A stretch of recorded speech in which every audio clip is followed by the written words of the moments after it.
Hello, friends, family, fellow patriots. Lord Stompy here. Welcome. First of all, an apology to my regular subscribers. I've not put out a video for quite a long time. There is a very good reason for this, however. For the last week or so, I have been working away feverishly on an essay, and it's going to be my first essay that I post online. Now, originally, this essay was only going to be 2,000 to 3,000 words long, which is reasonable, but that is just a medium-sized essay. But the subject I am tackling is basically the esoteric and political combination of punches that traditional European civilization got during the late 1960s. And essentially, I'm looking at how from the late 60s through the early 70s was an incredibly catalytic period for Western man, and the far left actually managed to hijack the destiny of the soul of Western man. So this is a crucially important subject, and I've really got a lot to say on this subject. As a musician and a man of culture myself, this period has always been of deep interest to me. Back when I was a liberal, when I was young growing up, I quite rightly recognised that the late 60s, early 70s period was an incredibly culturally catalytic time. The Overton window just got kicked really, really hard to the left, and it's never reset its trajectory since. The late 60s were a time that signalled the end of Western civilization in any traditional sense. And as I said, we're still trying to come to terms with this fact 50, 60 years later. So this is a crucial and important topic. I'm looking forward to you guys reading my essay and telling me what you think. Okay, today's video, I want to talk about a guy called Steve Feinstein. Now, Steve Feinstein is Trump's Deputy Secretary of Defense. And recently, in recent days, he's had a lot to do with shutting off and then switching back on the supply of weapons to the Ukrainians. And this was reported in the mainstream. That basically Steve Feinstein was calling the shots when it came to weapon provisions for the Ukrainians. So I thought, who is this guy? You know, he's Jewish. So I checked out his Wikipedia. I've put a link to it down below. And he's a Jewish oligarch who is worth $5 billion. So this in itself is telling. This guy now has his hands on the levers of power in the defense of the West, not just in America. He's liaising with NATO. He's liaising with Europe. He's calling the shots in a lot of ways. So this guy had his background in finance. He had some kind of finance or investment company, and he has no experience in the defense of nations at all. He's just essentially he's a glorified bean counter, this guy. So this is, of course, a real problem for the men of the West, is the fact we have a Jewish financial oligarch in America basically having huge amounts of say in what the American military does. This is the clown show that is Trump now. So basically, anyone who's watching my program is some kind of traditionalist patriot, or a far right kind of person. So we all understand what the problem is here. The defense of your nation and the military of your nation should be in the hands of the most capable soldiers who have the protection of your nation at the heart of their agenda. So having a Jewish financial oligarch as the defender of your nation and the commander of your military this sums up everything that is wrong with America and with the West. Now, this Steve Feinstein, Jew, on his Wikipedia page, it said he's known for incredible secrecy. So that's another massive problem, that right there, that he's renowned for not letting anybody know what his personal agenda is. Okay, this is a huge problem when you have a nation of hundreds of millions of people and they're relying on the world's most advanced military to protect them, and you've got a guy from an incredibly insular tribal group, a tribal group that is well known for its nepotistic tendencies, and they're in charge of your national defense. And on top of that, the guy is incredibly secretive. That means he's not going to be letting you know what his agenda is in power. So what is he using America's military for? That is the obvious question, and he is not going to tell you. So this is a whole shit sandwich right here. And the only reason I'm talking about this, guys, is because he sums up the problem. Now, how did he get in power? Well, it tells you that on his Wikipedia page as well. He was one of the largest donors to the Trump campaign. As I said, Steve Feinstein is worth $5 billion. How much did he give to the Trump campaign? He gave a little bit over $1.5 million. It doesn't tell you exactly, but it says he gave an initial large donation of $1.5 million. And he threw a little bit of chump change afterwards here and there towards Trump. So that really is chump change. That's like me throwing a dollar coin to a beggar on the street. This is the problem we have here in the West with people like Trump. Now, Trump thinks he's a big deal. He thinks he's this big billionaire, etc. And from the standpoint of ordinary human beings, he is incredibly rich. He owns a lot of real estate. He has a lot of business interests.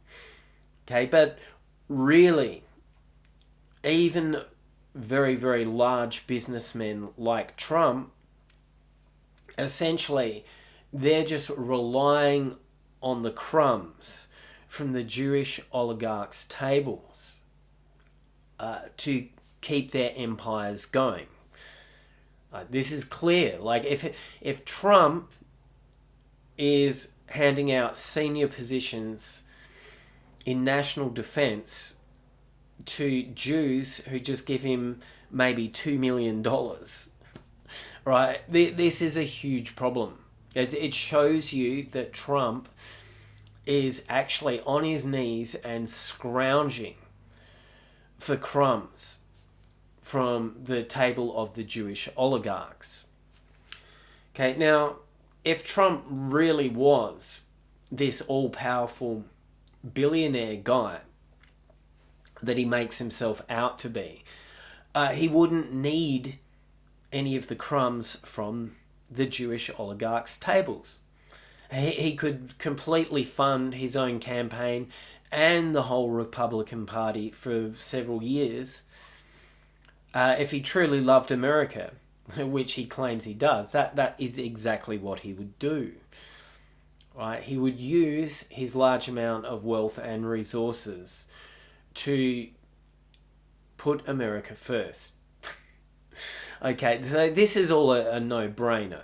Right, now, where this all gets interesting is essentially what's happening now with Trump and the Zionist neocon cabal that's in charge of America at the moment. They are becoming increasingly unpopular by the day from both sides of the political spectrum. The true right wing, the traditionalist right and the far right, basically all to a man now, we hate Trump, and we rightly see him as just a puppet of Jewish supremacy. Meanwhile, the far left, all the way through to the moderate left, all hate Trump. There's very many reasons why, but they see him as pushing a very, very aggressive and violent brand of Zionism. That's a really big reason why. And so essentially now, the only support base Trump has is the milquetoast centrist bloc in America, and that's a pretty big bloc, but it's growing smaller all the time, right? These milquetoast centrists they are diminishing in power. They've always been a quite powerful bloc within America, and essentially these conservatives now they're beginning to die off, and their financial status and their power is diminishing. So this extremely aggressive Zionist bloc that's in power under Trump, with these people like Steve Feinstein, essentially this period of power is going to end reasonably soon. And it's a very interesting transitional period. You've seen these very, very, very aggressively pro-Zionist Jewish oligarchs all get in under Trump. And essentially, they've earned a very, very bad name for the Republican Party and for the more nationalistic kind of Zionism. What I am seeing here is, due to the massive amount of public outcry, especially from the left, against this very aggressive Zionism, is a lot of Jews now are taking a stand against the very aggressive, virulent form of Zionism. And they're beginning to stand with the left and say, not in our name, we are ashamed of this. This is a growing phenomenon. Jews are very, very clever at adapting. There always was a lot of left-wing Jews that did oppose the more aggressive forms of Zionism, but that bloc is growing in its strength. It's speaking out more and more Jews are joining that bloc. So what I've noticed from the few left-wing people that I still talk to, The left-wing folks are now equating hyper-aggressive Zionism, quite rightly so. They're equating with it with this kind of form of Jewish ultra-nationalism. And in their confused, mixed up left-wing brains, they're also conflating Jewish ultra-Zionism with white supremacy, strangely enough. I mean, of course, these two things are mutually exclusive, except for in the brains of left-wing people. So what these left-wing people are doing now is they're praising the anti-Zionist Jews, who are basically all socialists. They're saying, oh, these Jews have morals, they have a conscience.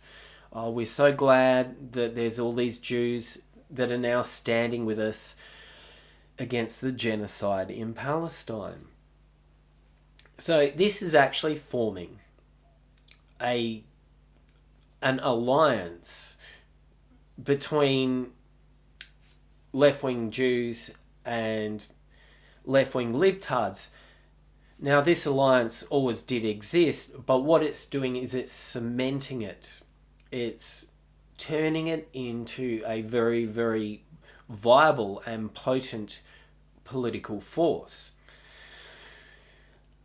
And what this looks like in real politics is this emerging dialectic between the Trump-backed ultra-Zionists and the socialist Jews is now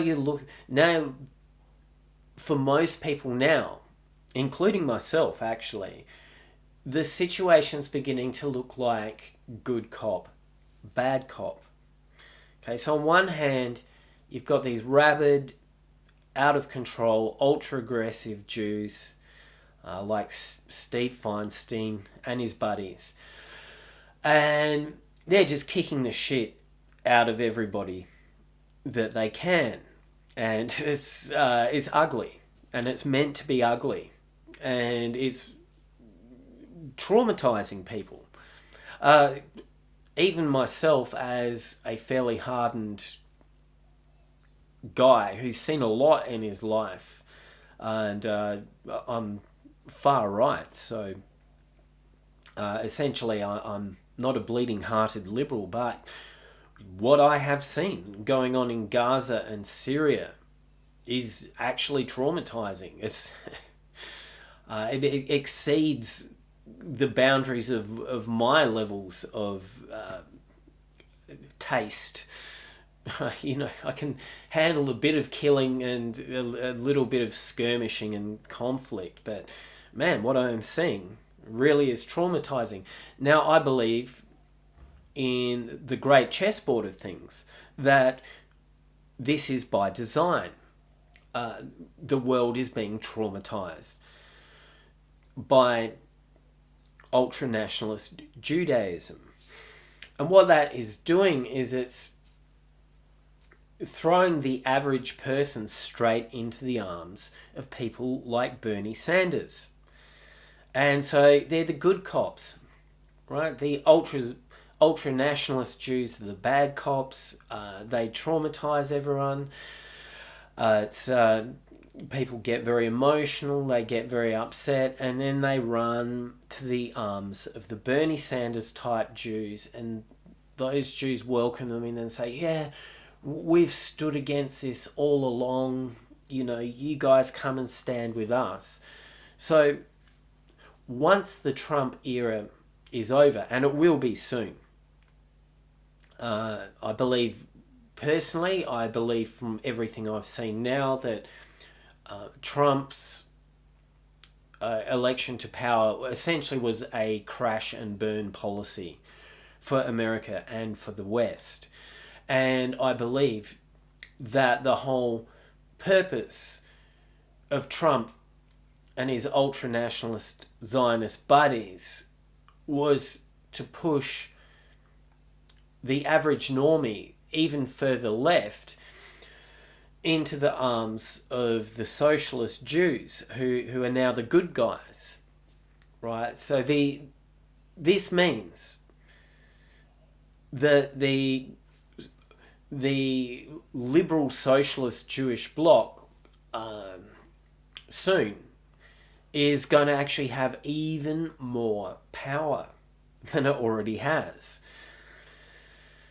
So this is what I believe we have to look forward to, is not only Trump crashing and burning America and also the other Western nations, but the aftermath will be a resurgence of socialist Jewish liberalism. They'll come out of this looking like the enlightened nice guys, and essentially, yeah, a lot of Jews now are jumping horses onto the left wing, because Jews, if there's one thing about Jews, they know which way the winds of change are blowing, and they know how to ride out the winds of change and look after themselves as number one.